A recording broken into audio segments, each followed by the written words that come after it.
L'affaire Yohannes, portée par ses adeptes, n'est pas encore à son dernier épisode. Le pasteur Afolabi se joint aux leaders d'opinion qui veulent combattre cette tentative de coup d'État spirituel contre les paisibles Togolais qui veulent se confier à un vrai Dieu. Devant les projecteurs de Direct 7, il a dénoncé avec la dernière rigueur ces usurpateurs tout en rappelant aux journalistes le rôle qui est le leur avant d'inviter les autorités à arrêter une telle pagaille qui, selon lui, amènera la malédiction sur le pays. Suivez plutôt. Nous sommes à la dernière heure. Vous parlez de la fin des temps. Effectivement, nous sommes dans la fin des temps. Et quand nous analysons tous les événements de l'actualité, et ces événements ont déjà été prédits par Jésus lorsqu'on lui a demandé quel serait son avènement. Vous lisez Matthieu 24 et vous allez voir tout ce que Jésus a dit. Il a énuméré ces signes, les troubles, les guerres, les famines, et puis l'apostasie. Et regarde tous ces genres d'abominations que nous entendons aujourd'hui. J'ai lu sur les reportages des confrères togolais sur cet usurpateur. Je vais vous dire carrément, franchement, ce que j'en pense. Ça, cette imposture, ça ne date pas d'aujourd'hui. Nous avons au Bénin une dame qui est de Banamé, et qui se prend pour Dieu. Et il y a en Côte d'Ivoire quelqu'un qui était sorti aussi comme ça, au Nigeria. Et dans le monde, il y a de telles choses qui se passent. Moi, je qualifie ces choses-là de tentatives de coup d'État spirituel. Ils veulent se prendre pour Dieu. C'est ridicule, mais c'est également triste. Triste parce qu'il y a des naïfs qui suivent ces gens-là. Et il y a des foules même, des masses qui suivent ces gens-là. Et ces gens-là les amènent directement en enfer. Vous savez, Jésus l'a dit. Il a dit dans Matthieu 24, verset 23 précisément, que des gens viendront en son nom. Et on nous dira que Jésus est ici, il est là, de ne pas croire. De ne pas croire veut dire de ne pas y aller.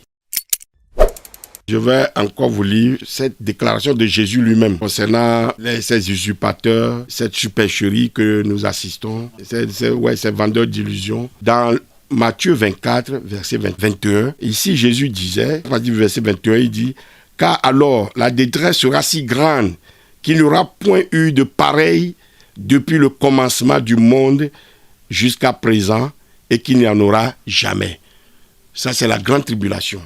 Et si ces jours n'étaient pas abrégés, personne ne serait sauvé. Mais à cause des élus, ces jours seront abrégés. Ça, c'est la grande tribulation. C'est 3 ans et demi. Si quelqu'un vous dit alors, le Christ est ici ou qu'il est là, ne le croyez pas. Car il s'élèvera de faux Christ et de faux prophètes. Ils feront de grands prodiges et des miracles au point de séduire, s'il était possible, même les élus. Voici, je vous ai annoncé d'avance. Si donc on vous dit, voici, il est dans le désert, n'y allez pas. Voici, il est dans les chambres, ne le croyez pas.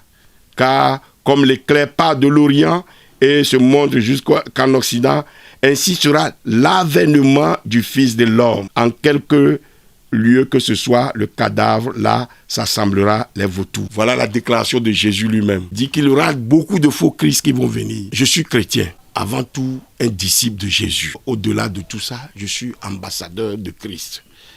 Et je suis appelé à défendre l'évangile, à défendre la vérité.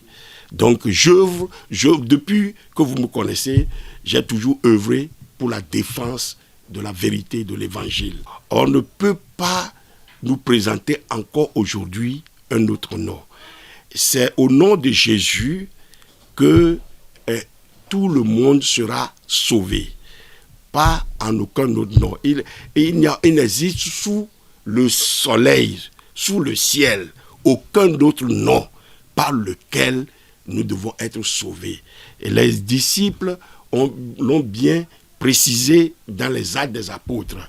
Et en dehors de cela, quand vous voyez, Paul a écrit aux Philippiens que ce nom est au-dessus de tout nom qui existe dans les cieux, sur la terre et sous la terre. Donc, le nom de Jésus, c'est un nom qui est incomparable. Et personne ne peut se prévaloir d'abord de cette identité aujourd'hui, ni de ce titre-là aujourd'hui. Et je vous dis que c'est une abomination. C'est une abomination, c'est un sacrilège même. Et quand on dit que le Messie des chrétiens, et on parle de quels chrétiens? Les chrétiens, c'est ceux qui ont reçu Jésus, ont cru en Jésus, et qui suivent Jésus, et qui vivent de la manière dont Jésus a vécu. Donc, le nom chrétien vient de Jésus-Christ. Vous voyez? Donc, si un certain Togolais, je ne sais d'où il est sorti, il se présente aujourd'hui comme étant le Messie du nom de Johannes. Mais on ne doit plus dire le Messie des chrétiens. On pourrait dire peut-être le Messie des gens de Johannes, ou bien du peuple Johannes. On peut trouver un adjectif. Pas, en tout cas, ce n'est pas mon Messie. Et mon Messie, Jésus, c'est le Messie du peuple d'Israël, le Messie du peuple de Dieu. Messie veut dire sauveur. Et c'est mon Messie. Il est déjà venu. J'ai cru en lui. Et c'est pas que j'ai entendu, mais j'ai entendu, j'ai vécu. J'ai cru et j'ai vécu. J'ai fait l'expérience. Et je suis un témoignage vivant. Je l'attends. Il viendra bientôt. Et je me suis préparé et je l'attends. Je vais vous donc lire un passage pour appuyer ce que je suis en train de dire. Un passage dans le livre des Actes des Apôtres, chapitre 1. Donc, acte 1, à partir du verset 9. Après avoir dit cela, il fut élevé, c'est-à-dire Jésus, pendant qu'il le regardait, et une nuée le déroba à leurs yeux. Et comme ils avaient les regards fixés vers le ciel pendant qu'ils s'en allaient, voici 2 hommes vêtus de blanc leur apparurent et dirent: Hommes galiléens, pourquoi vous arrêtez-vous à regarder au ciel? Ce Jésus qui a été enlevé au ciel du milieu de vous, viendra de la même manière que vous l'avez vu allant au ciel. Je vais m'arrêter pour vous dire que quand Jésus va revenir, donc il va revenir de la même manière qu'il est monté au ciel. Et les gens vont le voir. 2 anges sont apparus et ont dit aux disciples: c'est Jésus que vous avez vu monter au ciel, reviendra de la même manière comme il était venu. Donc, cela veut dire que tout œil le verra dans sa descente. Bon, il y aura d'abord, avant le retour de Jésus, le retour de Jésus va s'effectuer en 2 temps. Il y aura d'abord l'enlèvement. L'enlèvement, c'est tous ceux qui croient en Jésus, qu'ils soient morts ou vivants. L'apôtre Paul dit, il y aura le signal d'un archange. Au son d'un archange, les morts en Christ ressusciteront premièrement. Ensuite, nous les vivants, nous serons transformés en un clin d'œil. Et nous allons rejoindre Jésus. Jésus ne viendra pas lors de l'enlèvement, il ne touchera pas la terre. Et donc, on le verra et nous serons enlevés pour le ciel. Après, on reviendra sur la terre avec Jésus. Et en ce temps, il y aura une nouvelle terre et de nouveaux cieux. Et nous serons préservés. Nous serons à l'abri du jugement de Dieu, de la colère de Dieu qui va se déverser sur le monde impénitent. Donc, nous serons épargnés de cette colère-là. Et c'est après, oui, c'est ce qu'on appelle la grande tribulation, qui durera 7 ans. Il y aura un gouvernement mondial. À la tête de ce gouvernement mondial, ce serait l'Antéchrist. Le monde est devenu aujourd'hui presque comme un village planétaire. Donc il y aura seulement un gouvernement mondial. Et je vois l'ONU comme l'esquisse de ce gouvernement-là, mondial-là aujourd'hui. Mais tout est mis déjà en place. Et l'ONU et l'Antéchrist prendra les rênes du pouvoir et il dirigera le monde comme un dictateur. Pendant 7 ans, il fera une paix factice de 3 ans et demi. Et les 3 ans et demi restants, ce serait la grande tribulation. Israël sera attaqué. Le temple qui a été détruit, puisque les Juifs ne croient pas encore à Jésus-Christ et ils attendent le Messie. Et ils vont prendre l'Antéchrist comme le Messie. Donc vous voyez la différence entre ce Johannes et le Messie dont je parle. Les Juifs l'ont acclamé, c'est les Juifs qui vont acclamer l'Antéchrist comme le Messie. Et on leur permettra de reconstruire le temple. Mais après, l'Antéchrist commettra l'abomination dans le temple, ce qui ouvrira les yeux aux Juifs. Quand les Juifs vont se réveiller, ils vont dire, ah non, et il ne peut pas souiller notre temple s'il est avec nous. Et ils vont se lever contre l'Antéchrist. Donc, ce serait 3 ans et demi de calamité terrible, de jugement terrible de Dieu sur la terre. C'est à la fin de cela que Jésus-Christ et toute l'Église, avec l'armée du ciel, descendra sur la terre, combattra l'Antéchrist, l'arrêtera. L'Antéchrist est le faux prophète, parce qu'en ce moment, il n'y aurait qu'une seule religion sur la terre. Et cette religion aussi sera dirigée par le faux prophète.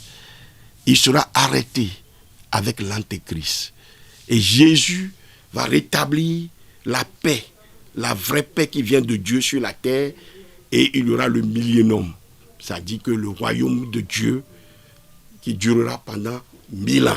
Donc, ce n'est pas celui que vous voyez aujourd'hui qui se proclame, c'est un usurpateur. Et c'est une supercherie. Et je dénonce cela de toute ma vigueur. Je le combattrai, pas physiquement, pas aussi spirituellement. Moi, je suis inattaquable sur le plan spirituel en tant que disciple de Jésus-Christ. Mais je vais l'attaquer sur le plan biblique, par les Écritures, pour le confondre. Je suis sidéré par l'attitude de certains confrères journalistes. Je ne m'en reviens pas. Un journaliste, est-ce qu'il est censé écrire n'importe quoi? Un journaliste doit d'abord comprendre l'essence de chrétien.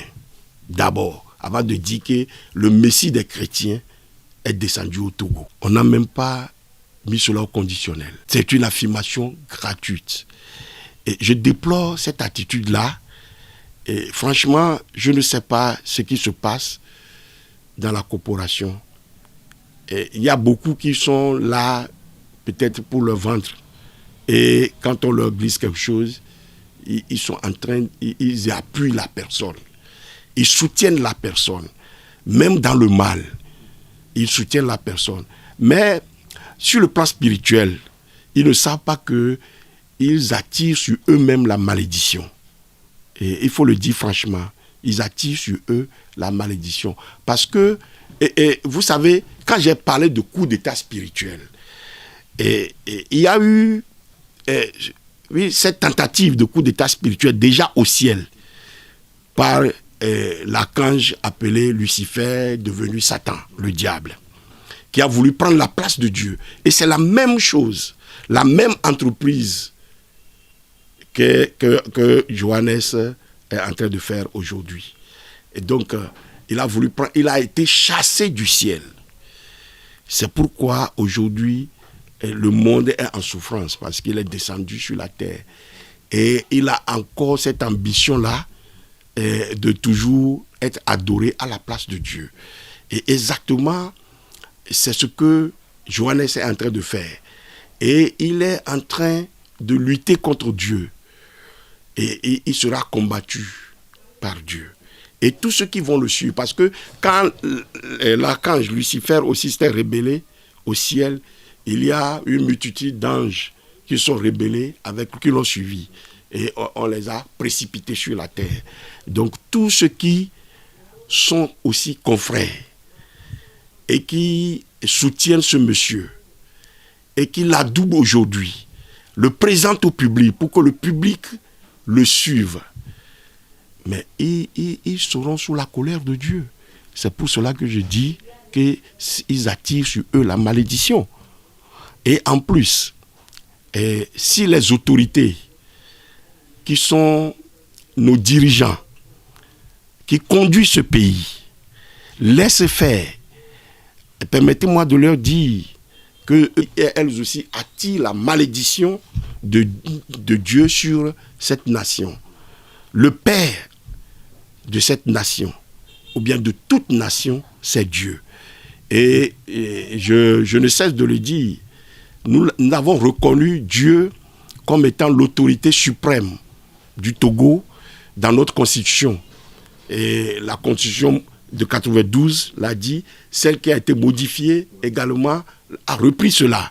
Donc si le peuple togolais s'est placé sous la protection de Dieu, donc on ne peut pas prendre un individu comme ça, je ne sais pas, qui est venu d'Agou, et qui est né d'une femme, qui a des amis, qui a vécu parmi les gens. On connaît ses amis, ses connaissances.